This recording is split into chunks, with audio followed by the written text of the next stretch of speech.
Coucou les filles, bienvenue sur ma chaîne Coco Chanel.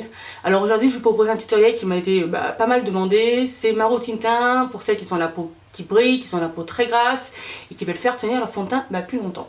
Donc ce tutoriel vous est dédié, j'espère que vous allez apprécier les astuces que je vais vous donner. Donc je vous laisse regarder la suite.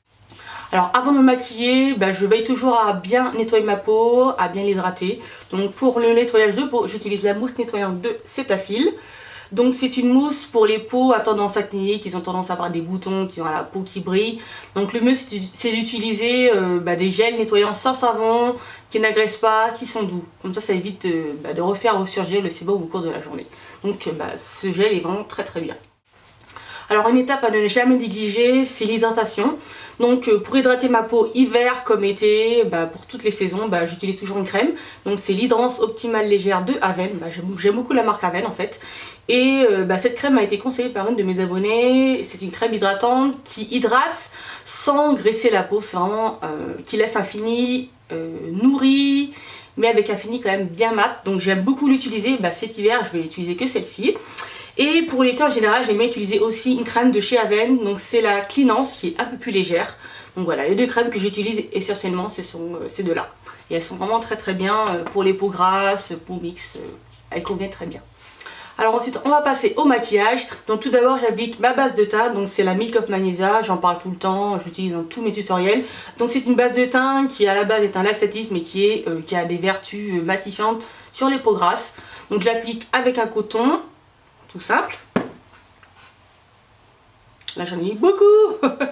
C'est pas grave. Donc pour cette base, je déconseille de l'appliquer seule sans s'être maquillée parce que elle a un fini assez blanc et c'est difficile à l'ôter.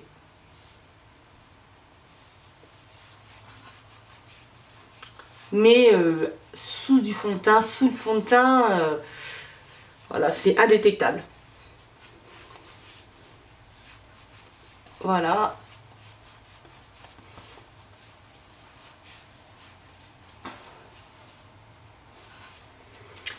Et avec cette base, vous allez faire tenir votre fond de teint bien plus longtemps. Moi, je suis pas fan des bases qui sont vendues dans les parfumeries. Je les trouve trop grasses. J'aime pas le fini. Donc celle-ci est vraiment très bien.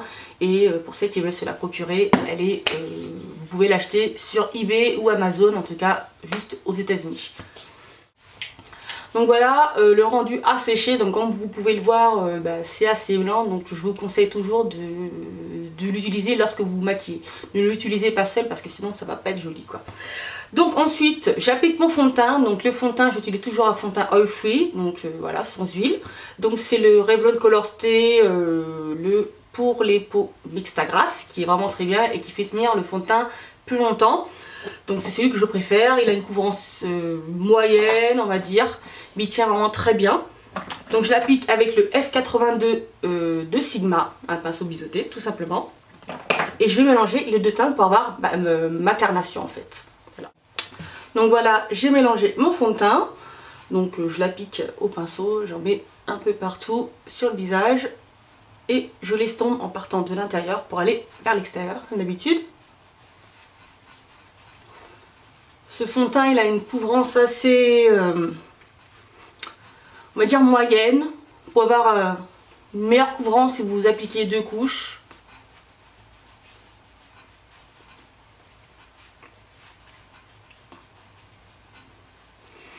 Après, pour celles qui cherchent un fond de teint, qui n'aiment pas trop le Revlon Color Stay, il y a aussi le Pro Longwear de MAC, qui est aussi un fond de teint longue tenue pour les peaux grasses.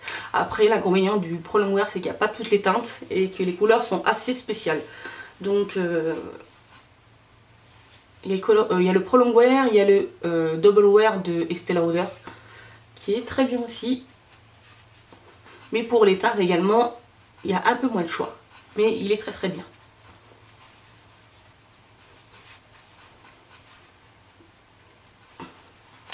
Donc voilà, le fond de teint a séché, donc ensuite vous pouvez passer à l'anti-cerne. Donc en anti-cerne, j'en ai trois à vous proposer qui ont une bonne tenue et une bonne couvrance, en tout cas pour moi ça me convient. Donc il y a le LA Girl Pro Conceal qui tient très bien, mais il a surtout une bonne couvrance celui-ci. Et les deux qui tiennent vraiment très longtemps, c'est le Pro Longwear de MAC et le Full Cover de Make Up For Ever. Le full cover de Make Up For Ever, il a une très bonne tenue. La couvrance c'est peut-être pas aussi excellente que LA Girl, mais question tenue, rien à redire. Les trois sont vraiment très bien. Donc moi je vais juste utiliser le Pro Longwear aujourd'hui, un petit peu sur les cernes. Je vais pas camoufler mes taches étant donné que le fond de teint est quand même super couvrant. Donc aujourd'hui je vais me contenter d'en mettre sous les yeux. J'utilise la teinte NW45 pour celles qui seraient intéressées. Je l'applique avec un pinceau Oil Technique, donc c'est le pinceau fond de teint, mais je le préfère pour appliquer l'anti-cerne. Donc voilà, j'en applique sous l'œil.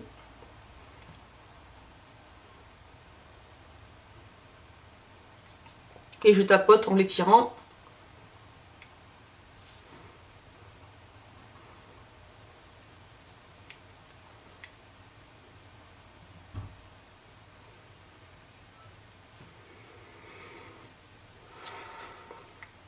Donc ensuite, celles qui ont les cernes ou la peau sur les cernes qui est assez grasse ou assez sèche, le Pro Longwear peut-être pourrait vous gêner parce qu'il tire un petit peu. Mais moi c'est vrai que je ne ressens rien du tout sur cette zone, donc ça ne me dérange pas. Mais celles qui ont la peau assez sensible, c'est peut-être pas le plus adapté. Donc vous choisissez en fonction de vos besoins bien entendu.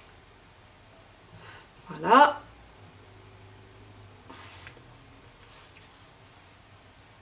Je remets un peu sur le coin du nez pour camoufler un petit peu les zones sombres. Voilà. Coin des lèvres. Commission des lèvres, pardon.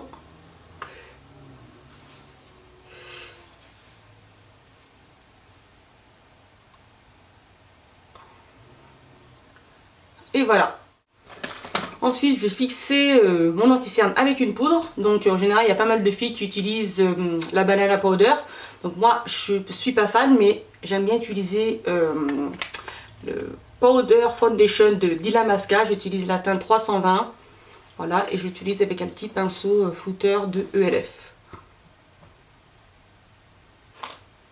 Voilà, tout simplement. Une teinte légèrement plus claire. Et ça fixe très bien.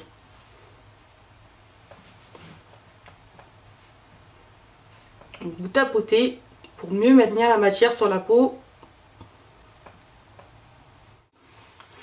Donc ensuite, pour fixer mon fond de teint, je vais utiliser ma poudre habituelle. Donc c'est le NW46 de MAC, c'est le Studio Fix Poudre. Donc c'est un fond de teint poudre à la base, mais je préfère l'utiliser en poudre parce que je trouve qu'il est très efficace. Donc ensuite, vous avez votre poudre habituelle, bien entendu, vous utilisez la vôtre. Hein. C'est en fonction des goûts des personnes. Il y en a certaines qui utilisent des poudres libres. Moi, j'aime bien utiliser poudre compacte. Donc je l'applique avec mon pinceau tapoteur de ELF. Je vais vous expliquer pourquoi. Donc l'avantage lorsqu'on tapote la poudre, eh bien on a une meilleure tenue. On maintient beaucoup plus de matière que si vous le passez en balayant. Le rendu sera légèrement plus naturel. Mais en tapotant, il y a une meilleure tenue.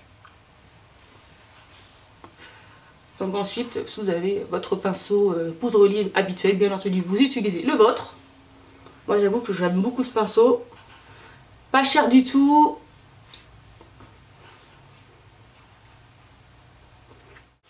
Donc voilà, j'ai fini mon teint, j'ai fait mes sourcils, les yeux. Pour le blush, j'ai opté pour quelque chose de mat. Pour les lèvres, également quelque chose de mat pour que ça tienne plus longtemps. Donc si vous voulez savoir comment j'ai fait pour avoir des lèvres très mat et qui tiennent très longtemps, vous avez le tutoriel précédent dans lequel j'explique tout. Donc dernière étape, c'est le spray fixant. Donc c'est une étape optionnelle mais que moi j'aime bien la faire.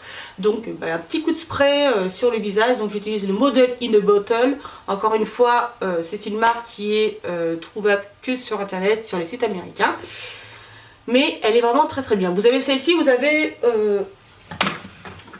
sinon le All Nighter Normandy. Enfin c'est les deux que j'utilise en général. Celui-ci je l'ai presque terminé, donc j'aime les deux.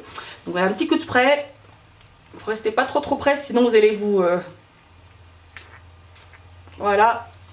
Ensuite on laisse sécher quelques secondes et après vous avez rendu très mat. Donc voilà, j'espère que ce tutoriel vous aura plu, que vous trouverez quelques astuces qui pourront vous aider à faire tenir votre maquillage plus longtemps. Donc si vous l'avez apprécié, laissez surtout des pouces verts, voilà, cliquez sur j'aime, laissez des commentaires si vous avez des questions, des avis, voilà, des commentaires, tout simplement. Donc sur ce, je vous souhaite une bonne semaine, je vous dis à très bientôt et je vous fais des gros bisous. Bye bye.